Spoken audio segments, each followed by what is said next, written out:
today's DIY on the budget garden renovation project, I will be turning this overgrown, weed-ridden, neglected garden into a nice, clean, crisp autumn garden for my friend.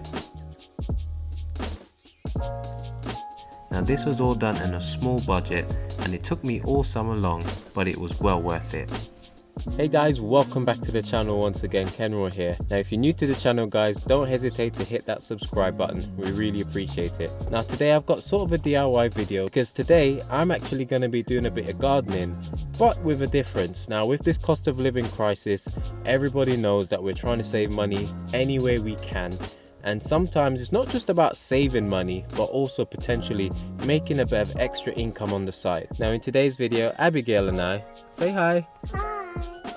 We'll be going to do a bit of gardening, not only to help a friend of ours, but also to earn a bit of extra cash, because obviously with the cost of living crisis what it is at the moment, every little helps. Okay, so we're really close to my friend's house where we'll be doing the gardening this morning. But before we actually arrive there, I'm just going to be popping into B&M in order to pick up some flowers, because we're actually going to be planting some flowers today. Now my main jobs today is to cut the grass, which is long overdue, perhaps it's final cut before the winter sets in.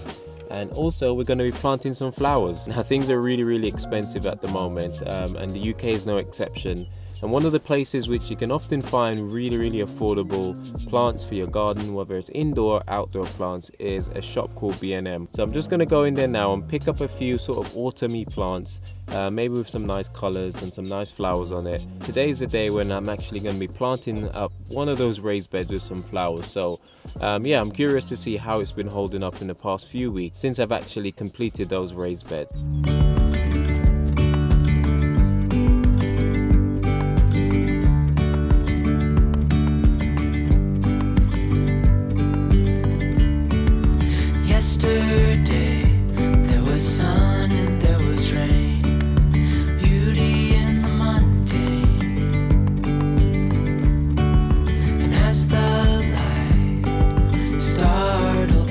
Okay, so we just picked up a few plants. I must say that they are so much more expensive than normal, which is kind of a testament to the cost of living at the moment, I suppose. But I managed to pick up a few. I'm trying to keep it under £20 as it's just for one raised bed. Hopefully it will come together nice. Obviously it's currently now going into winter, so it's not really flower planting season. However, a lot of these plants will come back next year and will last through the winter. Some of them are bulbs such as tulips and daffodils, so they will come up next spring, which is exactly what we're looking for. I got some for my mom. You got some for mummy? What is it?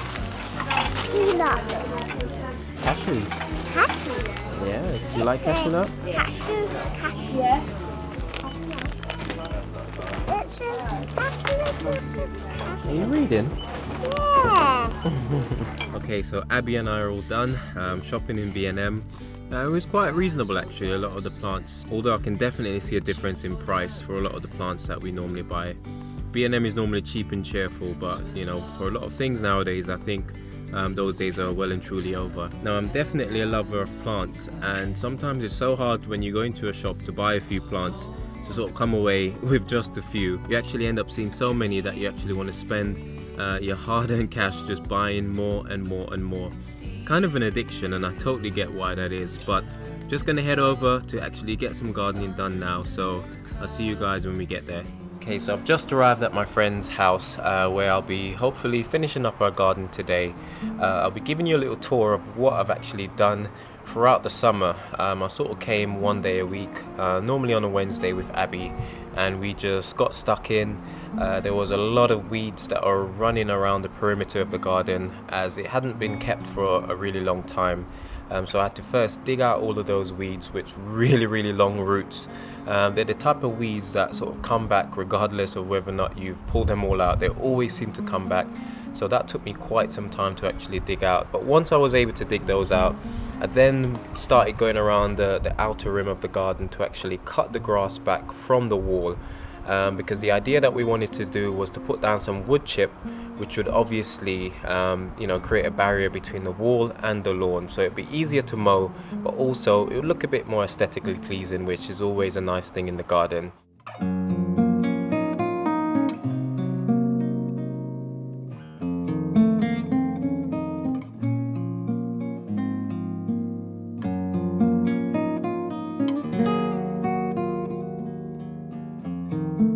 Okay, so this is what I was working with. The garden, like I said, wasn't in the best of state. However, I could see the potential there. Now, after having a discussion with my friend Shirley, she realized that she wanted 2 raised beds in this garden. One in the corner to the left where she could actually use as a flower bed, as it gets quite a lot of sun during the daytime, and one to the right, which used to be her old vegetable patch. And in the larger one on the right, she would love to plant some vegetables in there over the summer with her grandkids.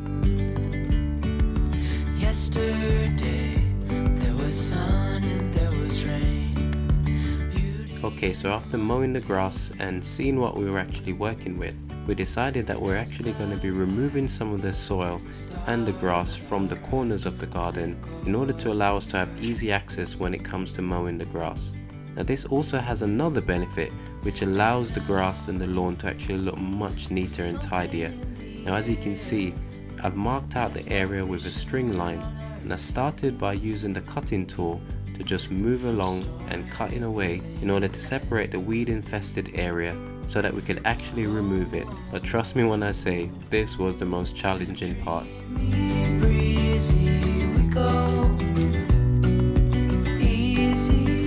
But as you can see here guys, this is what I had to work with in removing all of the weeds from this section, as well as some of the soil.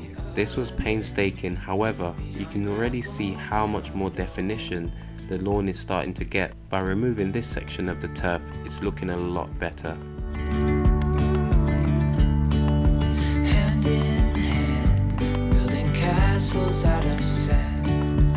Now, like I said guys, I was doing this throughout the summer, once a week, maybe around 3 hours a day, and each time I came along I would have to battle with the weeds in order to remove them, but slowly but surely it started making good progress.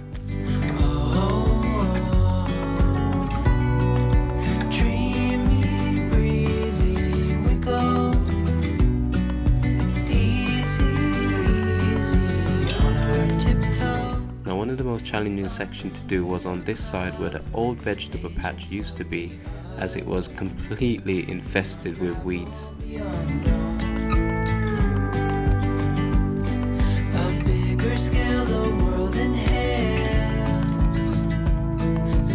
But by persevering, taking my time, doing it properly, I was able to eventually get it completed.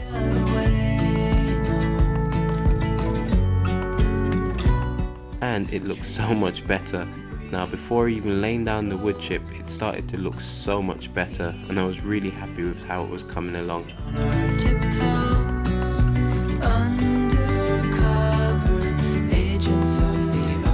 Now, as you can see here guys, I decided to do like an arch shape towards the top end of the garden, and this was for 2 reasons. One, to allow me to be able to have enough space for the raised beds in each corner, and 2, I actually think it looks quite nice, and this way I'll be able to get rid of as much of the weeds, something a bit unique and a bit different. Now, every garden is different and there is absolutely no right or wrong way to do this.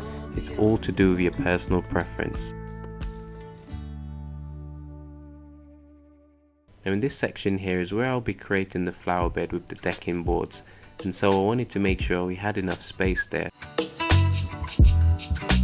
As well as removing the weeds, cutting away the grass, I did try my best to use a sieve in order to riddle out as much of the rock and building rubble as possible, which unfortunately guys was a lot. But as you can see here, it's looking really smart, and now it's time to get those decking boards put in. Now, as you can see, it's looking really smart. And by the late summer, I was able to get the wood chip down after laying some weed suppressing membrane, and then of course over a few weeks I was able to get those raised beds built. And now we're just going to be putting some flowers in the raised beds, and we're just going to be tidying up the shrubs which are towards the back of the garden, and yeah, giving it a nice trim, and hopefully we'll have a lovely autumn garden. Well, at least my friend will have a lovely autumn garden to look at as she looks through her kitchen window as the grandkids come out to play. It's really a nice thing when you actually have a garden that you can be proud of. So this is what the garden currently looks like after a summer long bit of transformation. You can see we've got a turfed area here. There's a little patio area which you can come out onto, and there's walls going all around the garden, and over the back there you can actually see those shrubs that I was talking about. I need to trim them back, those rose bushes as well. And that is one of the raised bed that I've made, the first of two. And also in this corner I've made a slightly smaller one, which we'll have a look at in just a moment. Now I've made this just using decking boards, and here you can see where I've used the wood chip, the wood bark, to actually create a walking path which goes all around the garden, which is really nice. Now this was probably the most difficult thing, as there were so many rocks and rubble in the soil in the corners, but it actually came out really good. We used quite a few bags of the wood chip. And this is one of the raised beds that I've made using some decking boards, which is quite an inexpensive way of making raised beds, to be honest. And this will hopefully house a lot of the flowers for the garden.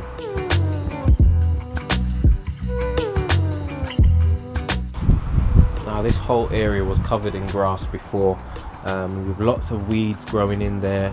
It used to be like a little vegetable patch, but over the years it kind of ran riot and basically became untamable. So we had to dig it all out and then create this raised bed. Now I've currently covered it up with this piece of wood because cats absolutely love open soil, and if I didn't cover it up they would just come and let's just say leave some stuff which nobody wants to clean up. So I've covered it to stop the cats getting in. But like I said, the wood chip runs all the way around the garden, which gives it a really nice frame. And now I'm just going to give the lawn a bit of a cut, probably its final cut before the winter sets in. And now that most of the leaves from the neighbours' trees have fallen off, I think it's a good time to actually give the grass a cut. And I'm going to be planting out some of those flowers over there, like I mentioned. And yeah, hopefully it will look really good by the time it's finished.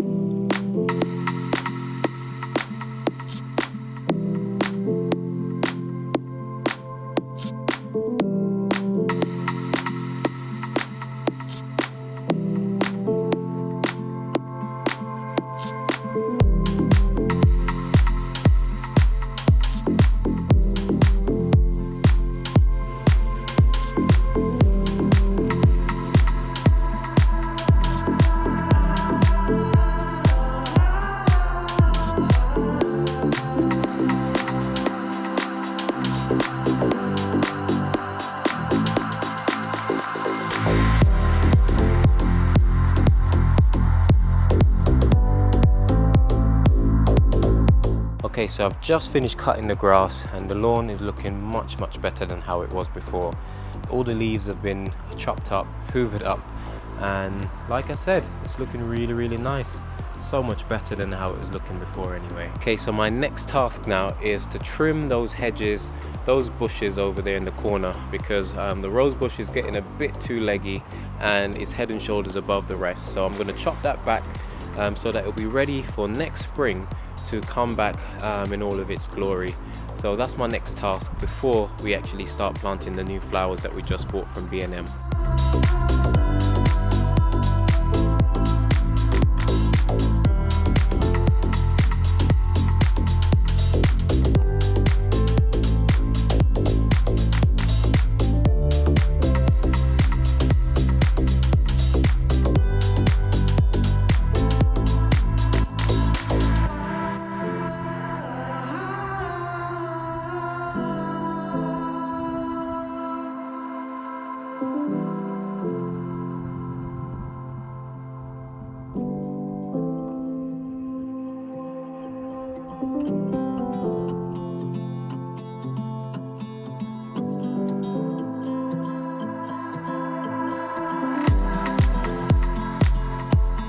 Okay, so I've just finished cutting back the hedging just behind me with these shrubs, this rose bush, and it's looking a lot better now.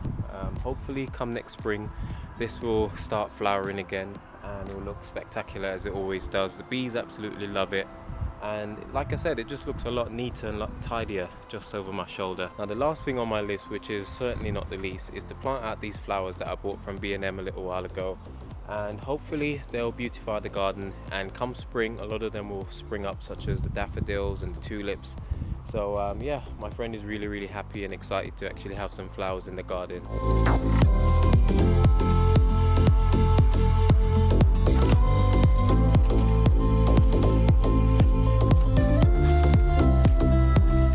managed to spend around £30 buying flowers in B&M, and I've got quite a good selection here, which are some good flowers you can plant in autumn. Now forgive me, I'm going to butcher some of these names, but hopefully hopefully you'll be able to at least identify with most of them. But this is a pretty simple one, and this was 3 for £6, which was some primrose. I think this one might be multicolored, so hopefully that will come up really nice, and there'll be some nice greenery as well as some flowers there. Now this is one of my favorite autumn plants, and this one is actually called a cyclamen, and they come in a variety of colors. We managed to pick up some pink ones here which don't look too bad. I think these do have bulbs which come back every year, and they look absolutely gorgeous. They've got these nice leaves and then these beautifully delicate flowers which come up each year, and they're really nice. Now who doesn't like some pansies?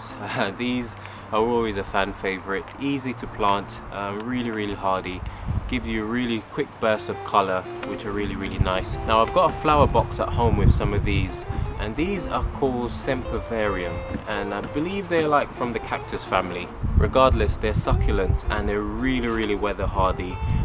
They look fantastic when they're in full bloom. And last but not least, I had to pick up some actual bulb flowers. Now these are some daffodils. These are really tall ones in yellow, which will obviously come up in spring. We also have some tulips. These are some reddish burgundy ones which look really nice. And I also picked up some traditional daffodil. These ones I do believe are sort of like smaller ones, but still really nice. And as it goes into early spring, hopefully these will start springing into action. Okay, so here's the method to my madness. I'm thinking about putting most of the succulents over here, because they do like to bunch out as the years go on. They're not very tall, so it'd be nice to sort of have them front and center at the front of the box. I'll then be dotting these pansies throughout all over the garden, because they kind of have like more instant flowers, so it'd be nice to give a shot of color injected in.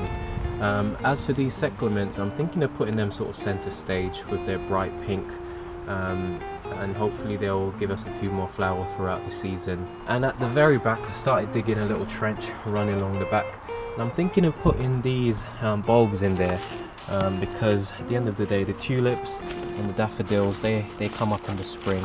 So once these stuff start to die back, then at the back the tulips and the daffodils will start pushing their head through, and yeah, hopefully that will give us some color come spring. Now I've also said to my friend Shirley that if she wanted to put like a small shrub just in the back in the corner to be like a focal piece that will sort of go up, or perhaps we could look to put a clematis or some form of runner, which could potentially run up the fence. That might look really nice, just running across the top there and over, maybe going on both sides, whichever, as the year go on. Now these are the tulip bulbs which are raring to go, started springing already.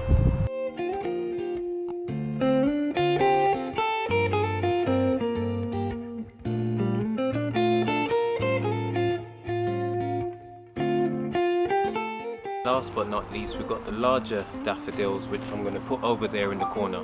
Now I'm going to work my way from this side, getting these plants planted in, and then we'll take it from there, starting off with these beautiful succulents, which are really gorgeous.